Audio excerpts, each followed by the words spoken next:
Assalamualaikum warahmatullahi wabarakatuh.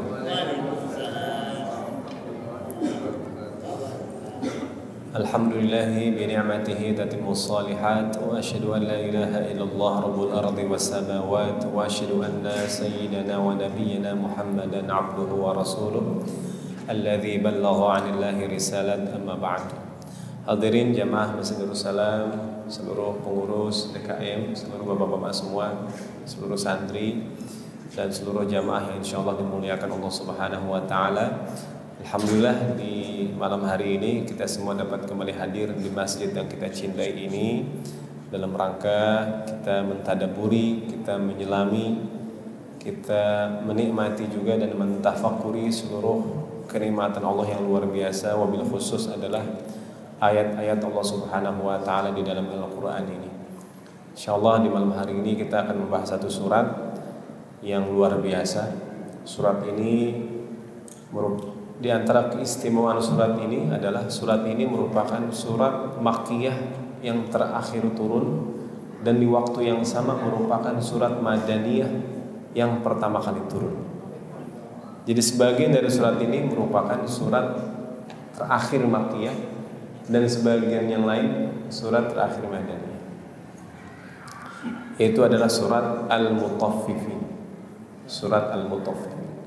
Surat Al-Mutaffifin, surat ini juga merupakan berada di deretan susunan surat Makkiyah. Namun ini satu-satunya surat Makkiyah yang membahas tentang masalah muamalah gitu. Satu-satunya surat Makkiyah yang membahas tentang muamalah. Umumnya surat Makkiyah membahas tentang akidah, akhlak, kemudian juga hari akhir dan umat-umat terdahulu. Namun surat ini memiliki keistimewaan yang tersendiri. Surat ini merupakan surat yang ke-83. Jumlah ayat ada 36 seluruhnya dan diturunkan ke-86. Surat 83 namun urutan turunnya yang ke-86. Memiliki beberapa nama, Mutaffifin atau surat At-Tatfif atau sebagaimana ayat pertama Wailul lil Mutaffifin. Surat ini memiliki asbabun nuzul. Disebutkan dari Ibnu Abbas radhiyallahu anhu, ketika Nabi Muhammad SAW tiba di Madinah, masyarakat di kota itu terkenal sebagai orang-orang yang paling buruk dalam hal takaran dan timbangan. Maka mereka selalu berbuat curang. Allah lalu menurunkan firman-Nya Wailul lil Mutaffifin. Seiring turunnya ayat ini mereka pun mulai menakar dan menimbang dengan baik. Subhanallah. Ketika ayat ini turun, masyarakat Madinah meninggalkan kecurangan mereka dalam takaran dan timbangan, padahal sebelumnya mereka orang yang paling buruk dalam hal timbangan dan takaran. Subhanallah. Senggol.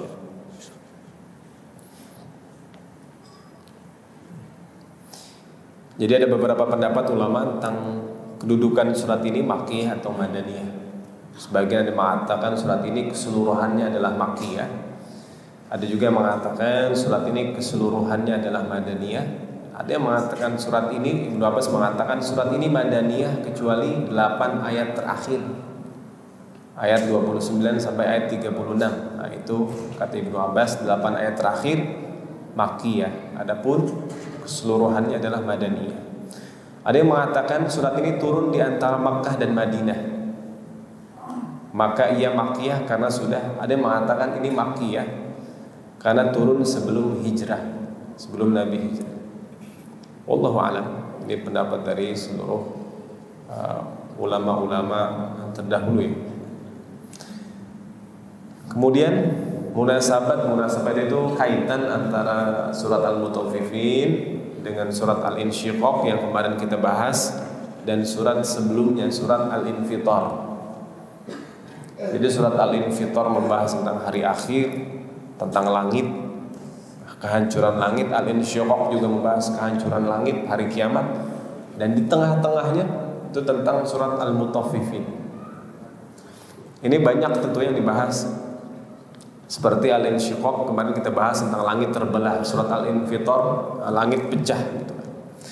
Kemudian jika kita simpulkan seluruhnya ini,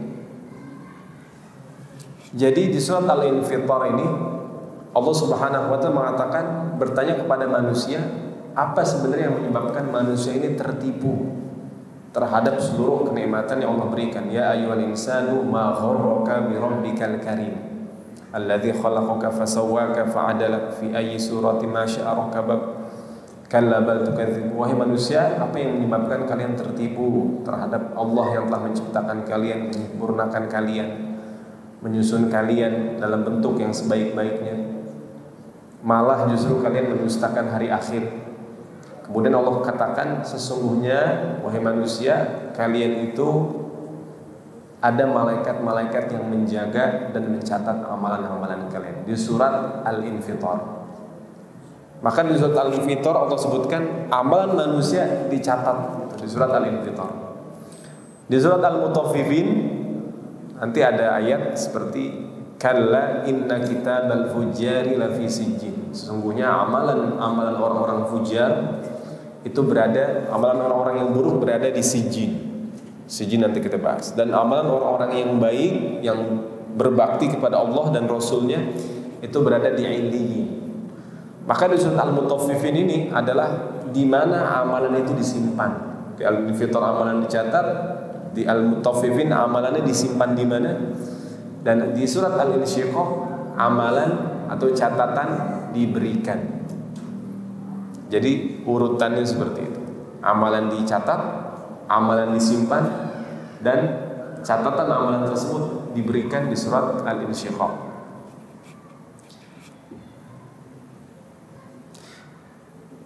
Dan seperti ini disebut dalam ilmu Al-Quran namanya al-munasabat.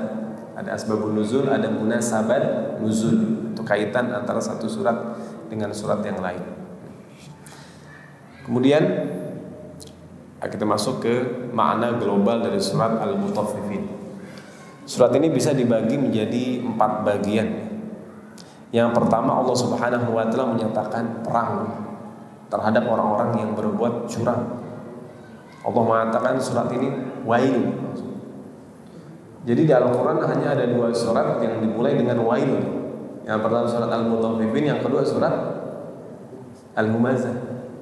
Umumnya kalimat wailun ini berada di tengah-tengah surat. Wailun yawma idzin lil mukadzibin. Bisa di surat Al-Mursalat diulang beberapa kali, itu di tengah surat semua. Namun di surat Al-Mutaffifin dan di surat Al-Humazah ini disebutin di awal. Celakalah orang-orang Al-Mutaffifin, celakalah orang-orang Lumazah yang mencela dan mengumpat. Di antara ulama menyebutkan ini kenapa disebutin di awal? Balasannya, hukumannya tidak hanya Allah berikan di akhirat, bahkan di dunia. Akan di awal langsung disebutkan celakanya. Wailun lil mutaffifin. Yang kedua, ancaman kepada para pembuat dosa dengan kebinasaan dan kehancuran. Allah menyebutkan dosa dan perbuatan orang-orang yang melampaui batas. Sebab kebutaan mereka dalam perbuatan itu dan balasan mereka di akhirat dengan terhalangnya mereka dari Allah. Nanti di tengah surat Allah Subhanahu wa ta'ala membahas tentang orang-orang al-fujar. Orang-orang al-fujar ini, jadi semua orang-orang al-mutaffifin itu pasti orang fujar. Orang fujar. Orang fujar orang yang melampaui batas dalam keburukannya. Nanti ada disebutkan sehingga mereka di akhirat terhalang dari Allah Subhanahu wa ta'ala. Mereka gak bisa bertemu Allah, gak bisa mengakses Allah, gak bisa mereka. Betul-betul terhalang. Di hari semua orang ingin berbicara, bertemu, berkomunikasi dan menghadap Allah. Di saat itu ada orang-orang yang terhalang. Ketiga, Allah menyebutkan sifat al-abrar, tingginya derajat mereka, kenikmatan mereka yang kekal, kebahagiaan mereka, dan keistimewaan balasan untuk mereka. Dan keempat, Allah sebutkan apa yang dihadapi orang-orang al-abrar dari orang-orang al-fujar. Ada orang-orang al-abrar berbakti kepada Allah, orang-orang al-fujar durhaka kepada Allah. Dan keduanya ini di dunia ternyata bertemu, dan orang-orang al-abrar seringkali mendapatkan hinaan, gangguan, perbuatan buruk dari orang-orang al-fujar. Nanti Allah menyebutkan di akhir di mana tempat kembalinya al-fujar, di mana tempat kembalinya al-abrar. Apakah mereka di akhirat nanti ketemu lagi? Apakah di akhirat mereka bisa bertemu lagi? Begitu. Kemudian orang-orang al-abrar membalas apa yang dahulu dilakukan oleh orang-orang al-fujar. Iya, ketemu lagi nanti di akhirat. Dahulu orang-orang al-abrar di dunia dihina, nanti di akhirat orang-orang al-abrar balik menghina balik, kemudian mengejek orang-orang al-fujar ketika mereka disiksa di neraka nanti. Dan ini terdiri dari 36 ayat. Dan al-abrar itu Allah sebutkan di tengah-tengah surat gitu. Di ayat 18, 19, 20. Allah menyebutkan al-abrar di situ di tengah-tengah surat. Surat diawali dengan al-mutaffifin, al-fujar, kemudian di tengah-tengah surat al-abrar, kemudian disebutkan lagi apa yang dihadapi orang-orang al-abrar dari orang-orang al-fujar di dunia dan di akhirat. Jadi seakan-akan Allah menyebutkan di sini tentang Nabi SAW dan para sahabatnya dulu dan semua orang yang mengikuti dakwah Nabi dan para sahabatnya, bahwa mereka di dunia ketika berdakwah pasti akan dikelilingi oleh orang-orang al-mutaffifin atau orang-orang al-fujar. Pasti akan bertemu dengan orang-orang yang curang, orang-orang yang menipu, orang-orang yang durhaka kepada Allah, yang selalu menghina mereka. Jadi pasti akan ini. Jadi surat ini Allah menjelaskan medan dakwah dari Nabi dan para sahabat. Jadi medan dakwahnya seperti itu. Kondisi umat itu seperti ini. Kondisi manusia seperti itu. Surat ini juga menjadi bekal untuk para dai, mereka yang berdakwah harus siap menghadapi tantangan-tantangan seperti ini. Tantangan al-mutaffifin, tantangan al-fujar gitu. Dan tentu al-mutaffifin, al-fujar ini banyak levelnya dalam kehidupan. Ada yang kecil sampai yang paling besar gitu. Kalau yang paling besar itu tentu orang-orang, kalau di Mekah ada orang-orang Quraisy, pedagang-pedagang, saudagar kaya raya luar biasa, bahkan mereka yang mengatur perekonomian di Mekah. Itu orang-orang Quraisy dahulu. Maka nanti disebutkan nanti di ayat kedua kita bahas. Sebelumnya kita masuk dulu ke mana ayat pertama, wailun lil mutaffifin. Wailun artinya ini ancaman kebinasaan. Kalau Ibnu Abbas mengatakan wailun itu lembah di neraka jahanam. Namun wailun makna dalam bahasa Arab ancaman akan kebinasaan, kehancuran dan kerugian. Ini tadi kita bahas.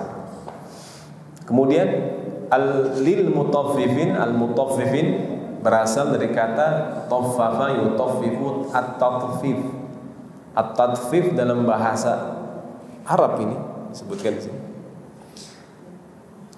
Kurangnya kadar hak yang seharusnya diberikan, baik dalam timbangan atau takaran. Berasal dari kata at-tufaf, apa yang dikurangi dari ukuran penuh suatu bejana atau makanan, juga bermakna tambahan sedikit. Jadi ulama menyebutkan misalkan ada air apa, kita misalkan mau nuang ke gelas penuh, kalau terlalu penuh kan takut tumpah, jadi kita kurangi sedikit. Nah sedikit itu tufaf namanya, tufaf. Jadi biar nggak tumpah nanti kita kurangin sedikit. Harusnya kan penuh, itu kurangin sedikit. Atau dilebihkan sedikit, itu sama juga dua-duanya seperti itu. Jadi sebenarnya mutaffifin kecurangan mereka itu sedikit doang.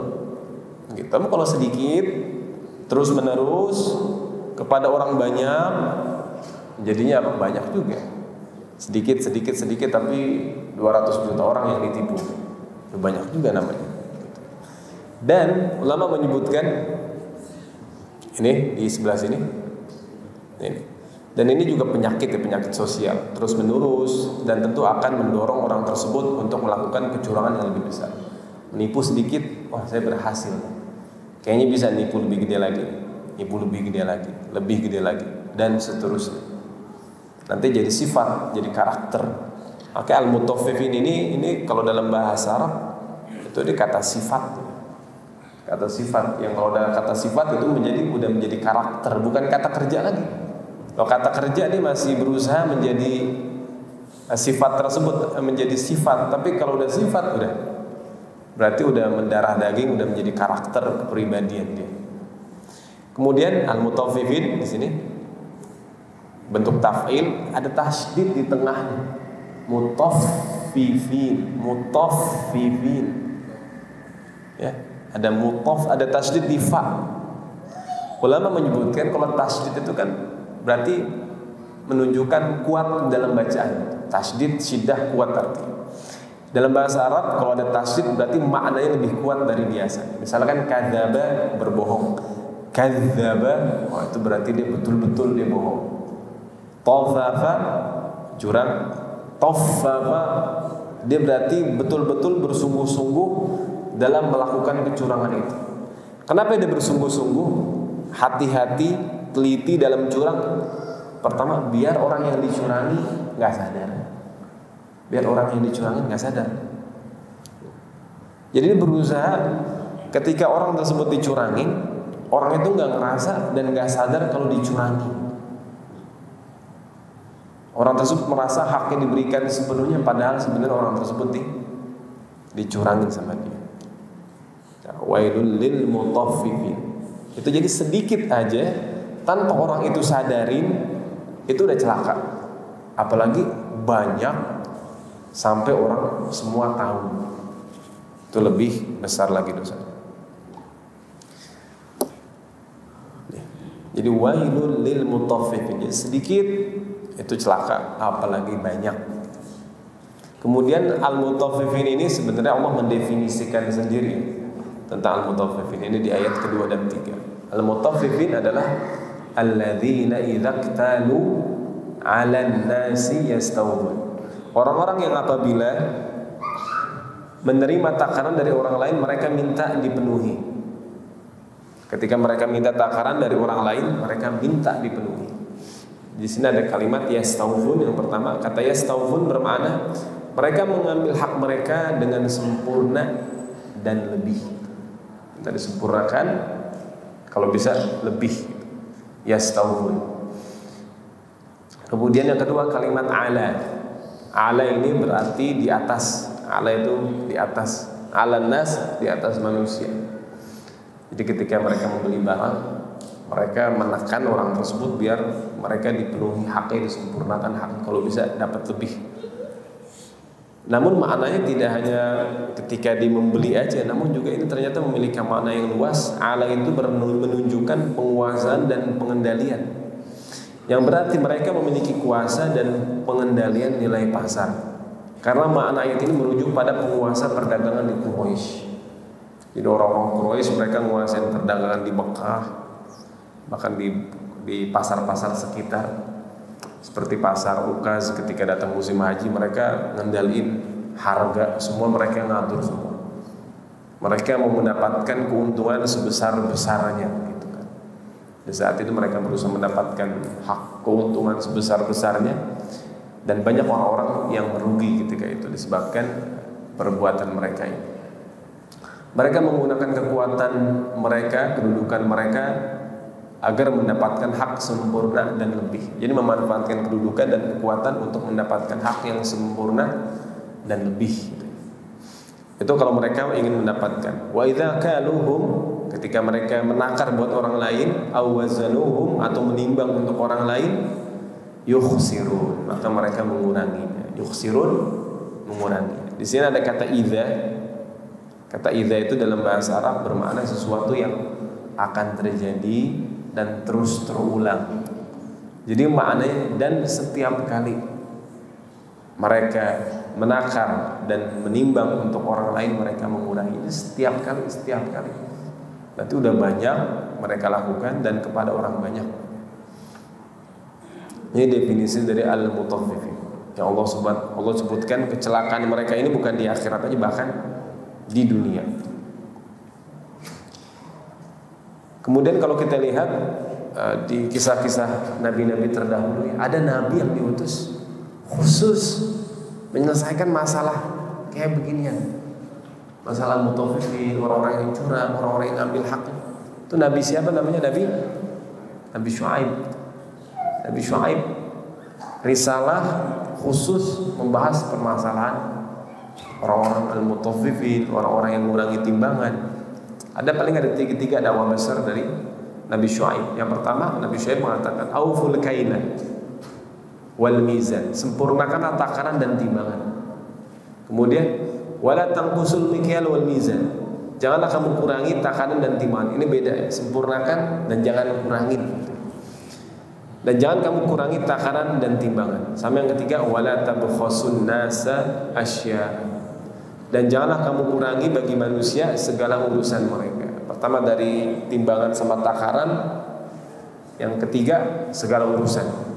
Timbangan dan takaran bukan dalam berdagang transaksi, bahkan dalam berkehidupan, dalam memberikan hak antara karyawan dengan perusahaannya, antara mungkin jam kerja, seperti itu. Itu juga nggak boleh dikurang-kurangin seperti itu. Mau dapat lebih, namun ternyata dia mengurangi kewajiban-kewajiban yang seharusnya dia lakukan, kayak begitu. Ketika misalkan jadi mahasiswa sama juga, gitu kan? Atau jadi santri sama juga seperti itu. Dia harus santri, harus melakukan hak-hak kewajibannya, setoran hafalan, murojaah. Nanti santri akan mendapatkan haknya, dapat guru, dapat fasilitas, dapat tempat yang nyaman, semua. Jadi harus ada keseimbangan. Kaum Madian ini mereka diazab Allah lantaran apa? Kekafiran dan perbuatan curang mereka. Allah janjikan mereka yang curang tidak akan pernah merasakan kekayaan dan selalu merugi. Mereka yang curang gak akan pernah merasakan kekayaan dan akan terus merugi. Allah menyebutkan di surat Al-A'raf, alladzina kadzabu Syu'aiban, mereka yang mendustakan Nabi Syuaib. Mendustakan Nabi Syuaib bukan mendustakan nabinya aja, mendustakan risalah yang dibawa sama Nabi Syuaib. Apa risalahnya tadi? Masalah takaran, masalah timbangan. Mereka yang mendustakan ini, kata Allah, ka'allam yaghnaw fiha, mereka enggak akan pernah merasakan kekayaan di dunia. Alladzina kadzabu Syuaiban, mereka yang mendustakan Syuaib, mendustakan masalah takaran, timbangan, bercurang kepada manusia, menipu manusia, kanu humul khasirin, mereka adalah orang-orang yang merugi. Gak pernah merasakan kekayaan dari harta, dari semua yang mereka dapatkan, dan mereka akan selalu merugi di dunia. Wabil khusus tentunya mereka juga akan merugi di akhirat nanti. Jadi dua ancaman Allah Subhanahu wa taala kepada mereka yang mendustakan risalah dalam masalah takaran dan timbangan. Ayat keempat, Allah mengasih kode keras begitu. Ala yadhunnu ulaika annahum mab'utsun. Tidakkah mereka yakin bahwa mereka itu sungguh dibangkitkan nanti? Mereka akan dikirim, mereka akan dibangkitkan setelah mati mereka. Mereka itu sungguh dibangkitkan. Kita kesini dulu nih, kalimat yadhunnu. Kan yadhunnu dalam bahasa Arab artinya itu mengira, dhanna. Ada husnudzon, jadi prasangka baik. Ada suudzon, prasangka buruk. Jadi dzon, prasangka. Allah mengatakan, apakah mereka enggak menyangka bahwa mereka akan dibangkitkan? Ulama menyebutkan, jadi sangkaan atau perkiraan, jika terus-menerus tidak ditemukan faktanya, mereka akan benar, merasa benar. Mereka berbuat curang, oh enggak kenapa-napa nih saya curang, bisa berhasil. Terus curang lagi, oh enggak kenapa-napa, lama-lama dia yakin kalau dia curang enggak masalah. Mereka enggak ada azab gitu kan, enggak ada begini, enggak ada begini, akhirnya betul curang terus. Kemudian juga ala yadhunnu ulaika annahum mab'utsun. Di sini sebelah sini mereka itu sungguh dibangkitkan. Jadi semua manusia pasti yakin. Ada mungkin yang yakin dengan tidak dibangkitkan, tapi yakin pasti mati. Siapapun dia pasti yakin akan mati. Mau beriman, mau nggak beriman, mau ateis, yakin pasti akan mati. Kemudian kelalaian menyebabkan manusia seakan-akan lupa kematian. Ala yadhunnu ulaika annahum mab'utsun. Keyakinan bahwa suatu waktu curang pasti memiliki keyakinan suatu waktu kecurangan mereka itu pasti akan terbongkar, pasti akan dibuka, dan mereka harus mempertanggungjawabkan itu semua. Allah mengatakan ala yadhunnu ulaika annahum mab'utsun. Bahkan dzanna di sini juga ulama menyebutkan, jadi cukup berpikir dan mengira kalau orang akan dibangkitkan nanti itu udah bisa menahan mereka dari perbuatan buruk. Cukup mengira aja. Sedangkan mereka mengira aja, berpikir aja, menyangka aja enggak. Menyangka kalau manusia akan dibangkitkan itu udah bisa menahan manusia dari jangan-jangan nanti saya kalau mati dibangkitkan lagi, kalau diminta pertanggungjawaban kayak gimana nanti ya di kehidupan yang kedua, di akhirat nanti. Cukup seperti itu udah bisa menahan manusia dari perbuatan curang tersebut. Berarti apa? Mereka yang melakukan perbuatan curang berpikir kayak begitu aja enggak. Ala yadhunnu ulaika annahum mab'utsun liyaumin 'adzim. Dibangkitkan untuk apa? Dikirim untuk apa? Mab'utsun maknanya bisa dikirim atau dibangkitkan untuk hari yang besar. Liyaumin 'adzim. 'Adzim itu besar, menyeluruh, namanya 'adzim. Kalau kabir itu besar, tapi kalau 'adzim besar, menyeluruh. 'Adzim bermakna besar, agung, dan menyeluruh. Menyeluruh yaitu mencangkup segala sesuatu, semua urusan yang kecil yang besar itu diselesaikan di hari tersebut.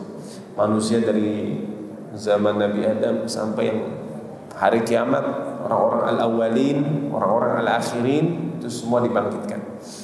Qul innal awwalina wal akhirin lamajmu'una ila miqati yaumin ma'lum. Katakanlah orang-orang al-awwalin dan orang-orang al-akhirin akan kami kumpulkan di satu miqat, di hari yang telah kami tentukan. Allah Subhanahu wa taala. Jadi bisa-bisanya manusia lalai akan hari yang sangat besar dan agung ini. Bisa-bisanya mereka lalai, enggak mempersiapkan diri buat hari yang besar tersebut, kata Allah Subhanahu wa taala. Hari yang betapa panjang dan lamanya hari tersebut. Yaumin 'adzim. Kalau hari pernikahan orang menyiapkan semua. Hari mau berangkat perjalanan jauh semua disiapkan. Tapi ini yaumin 'adzim. Hari yang begitu besar, kata Allah Subhanahu wa taala. Kemudian di hari tersebut, apalagi di hari itu, yauma yaqumun nasu li rabbil alamin. Hari nanti manusia semuanya akan berhadapan kepada Allah. Allah menyebutkan namanya di sini li rabbil alamin. Kepada Allah Rabb al-alamin. Rabb itu bermakna Allah yang menciptakan manusia, mengatur manusia, merawat manusia, menjaga manusia, memelihara manusia. Dan mereka yang zalim terhadap manusia akan berhadapan kepada pemilik manusia itu. Mereka yang curang kepada manusia akan berhadapan kepada yang menciptakan manusia itu. Yauma yaqumun nasu li rabbil alamin. Rabbil alamin maknanya Rabb seluruh alam. Seluruh alam gimana? Jadi bukan alam manusia, alam jin, alam binatang, alam ini bukan bersifat vertikalnya, horizontal juga. Alam saat ini, alam kemarin, alam dahulu, alam yang akan datang, alam akhirat, alam surga, alam neraka. Itu alam semua. Allah pemilik alam semua itu. Yang saat ini terjadi, yang telah terjadi, yang belum terjadi, itu ada alamnya juga. Siapa yang memiliki alam itu? Allah Subhanahu wa taala. Rabbul alamin. Alamin juga bermakna seluruh manusia, itu namanya alamin. Allah lah Rabb seluruh manusia.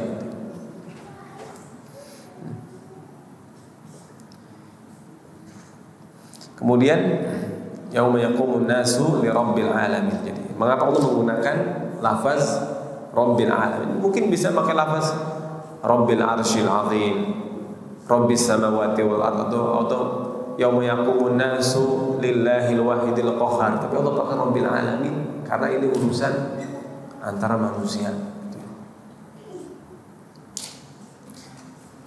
Ayat ke-7 kalla.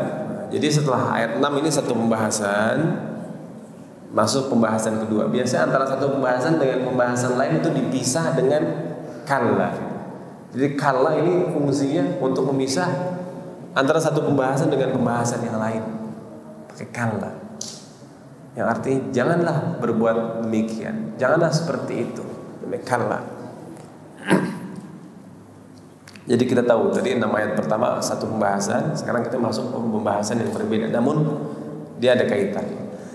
Kalla inna kitabal fujjari lafi sijjin. Janganlah berbuat demikian, sesungguhnya kitab orang-orang fujar adalah dalam sijjin. Al-fujar, ini nih al-fujar.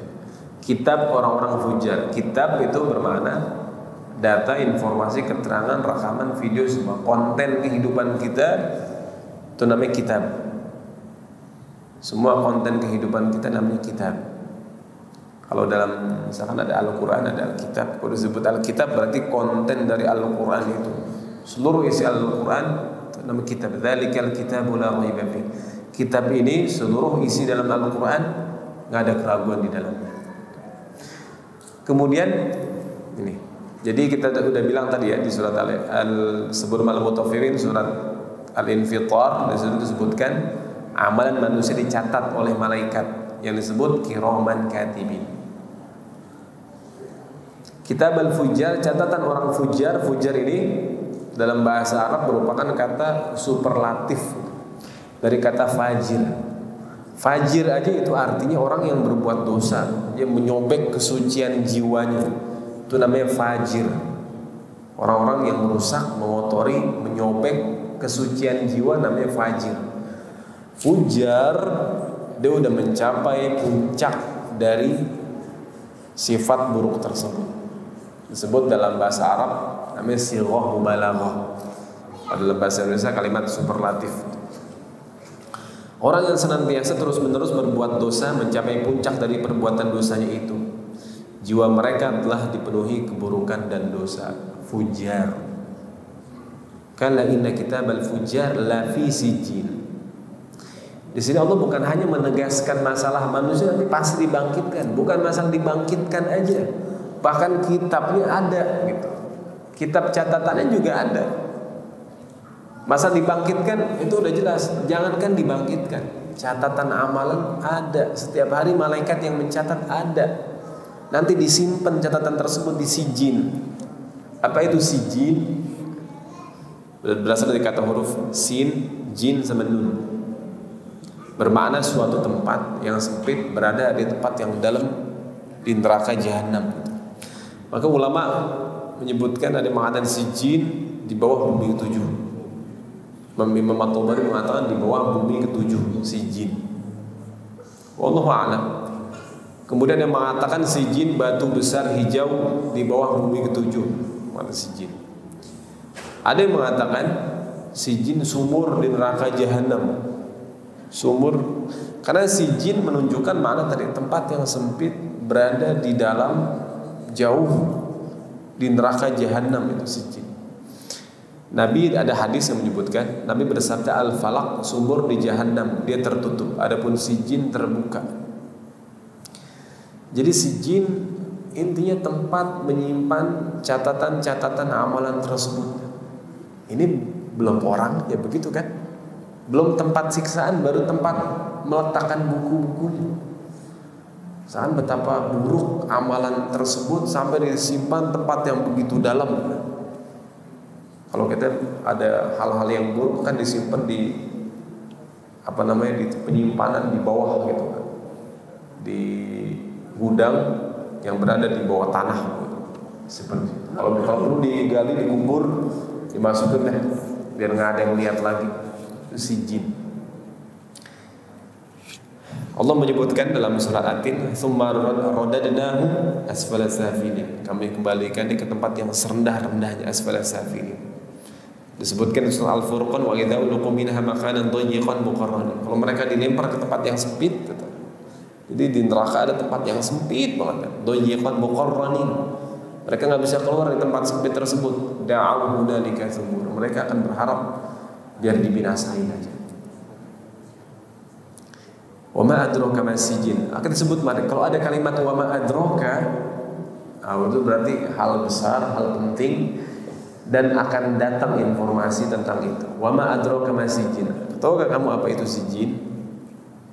Nah, ini kitabun marqum. Kitabun marqum. Catatan marqum dan tertulis. Jadi marqum, kalau dulu di tafsirin tentu marqum tulis tangan. Kalau zaman sekarang marqum itu sistemnya digital. Jadi tercatat secara digital. Tercatat, ulama menyebutkan maktub marfu. Jadi tercatat dan diangkat. Kalau zaman sekarang diangkat, upload gitu. Amal langsung catat, langsung ke upload. Langsung ke upload ya, seperti itu. Ada hadis yang menyebutkan itu kalau amalan baik, kalau amalan buruk ya, ada disebutkan dalam hadis malaikat tahan dulu. Jadi nggak langsung diklik upload, malaikat tahan dulu. Kalau dia bertaubat, istighfar, taubat, dihapus. Tapi kalau enggak, batasnya kapan? Sebelum malaikat berhadapan kepada Allah. Jadi setiap pagi dan sore malaikat kan bergantian. Sebelum malaikat naik, kalau dia bertaubat, insya Allah dihapus dosa dan keburukan di hari itu atau di malam itu. Marqum, jadi nggak mungkin ada yang kelewat, ada yang terlewatkan. Sekecil apapun nggak mungkin terlewatkan. Semua ada rekamannya, ada catatannya semua. Sekecil apapun. Ma yalfizu min qawlin illa ladaihi raqibun atid. Enggak ada lafaz keluar kecuali malaikat raqib atid mencatat. Mencatat kayak gimana mencatat? Menulis tangan. Marqum. Semua tercatat, tertulis, keluar data-data semua ada. Kemudian jadi makna marqum juga enggak mungkin ada orang yang dapat menambah atau mengurangi catatan itu. Enggak ada yang bisa. Enggak ada yang bisa nambahin, mengurangi catatan tersebut, enggak bisa. Dan enggak mungkin ketukar. Gak mungkin ketukar, berikan kitab. Ya, kalau ketukar sama yang lebih bagus amalannya, nah kalau ketukar sama yang lebih buruk gimana kan gitu. Jadi gak mungkin tertukar amalan. Banyak orang, miliaran manusia, ketika dibangkitkan, ketika yang diberikan dari sebelah kanan, sebelah kiri, gak ada yang ketukar semua. Semua ada barcode situ, gak bakalan tertukar udah. Semua terjadi, jadi paperless kita bilang gitu. Kalau mungkin dulu ulama-ulama dulu kan belum sampai ke zaman kita, mereka menganggap catat ada lembaran-lembarannya. Kalau zaman sekarang enggak, udah nggak pakai kertas lagi, semua digital. Jadi kitabun marqum gitu. Kemudian wailu yauma idzin lil mukadzibin, celakalah pada hari itu orang-orang yang mendustakan. Dari Al-Mutawaffil